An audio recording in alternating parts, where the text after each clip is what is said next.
નમસ્કાર દર્શક મિત્રો, હું શીતલ મહેતા ન્યૂઝ ઓફ કચ્છમાં આપનું સ્વાગત છે। જોઈએ આજના સમાચાર। અબડાસાના સરગુવારા ગામે પ્રાથમિક શાળા તેમજ આંગણવાડીના ઓરડાઓ જર્જરિત થઈ જતા વિદ્યાર્થીઓને અન્યત્ર ખાનગી સંકુલમાં ભણાવાય છે। અબડાસા તાલુકામાં આવેલ સરગુવારા ગામે પ્રાથમિક શાળા તેમજ આંગણવાડીની હાલત જર્જરિત બની। અનેક રાજકારણીઓ આ ગામની અને શાળા તેમજ આંગણવાડીની મુલાકાત લીધેલ, તેમ છતાં હજુ સુધી કોઈ ઉકેલ લાવવામાં આવેલ નથી, જેના કારણે વિદ્યાર્થીઓ ત્યાં ભણી શકતા નથી। તે માટે તેમના બાળકોની સલામતી માટે ગામના પ્રાઇવેટ મકાનોમાં વિદ્યાર્થીઓને ભણાવવામાં આવે છે। આ ગામની આંગણવાડી પણ જર્જરિત હાલતમાં જોવા મળી હતી।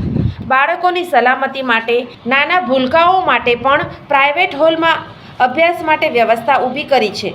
ગામ લોકોએ અનેકવાર રજૂઆતો કરી, તેમ છતાં હજુ સુધી આ પ્રશ્ને કોઈ નિરાકરણ આવ્યું નથી।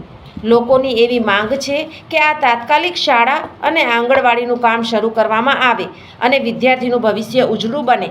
સ્થાનિક સુરેશભાઈ રબારી, ગાભાભાઈ રબારી, સોમાભાઈ રબારી, રમેશભાઈ રબારી, દેવાભાઈ રબારી, શંકરભાઈ રબારી સહિતના ગ્રામજનો આ રજૂઆત મીડિયા સમક્ષ કરી રહ્યા હતા। Story Rameshbhai Bhanushali, Naliya.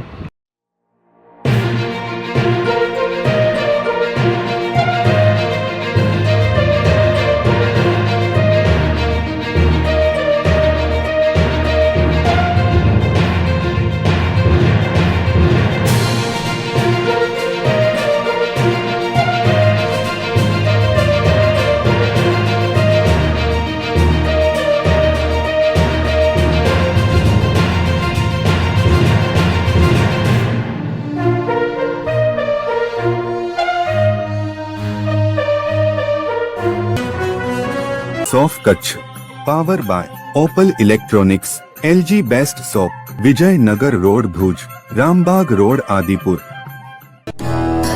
Power by KC jewellers, latest fashion design ना ऑर्नामेंट्स नो विश्वास पात्र शोरूम, हॉस्पिटल रोड भुज। દર્શક મિત્રો, આજે તારીખ 9 એપ્રિલ 2025 આ હતા આજના સમાચાર। આવતીકાલે ફરી મળીશું, ત્યાં સુધી મને રજા આપશો। નમસ્કાર।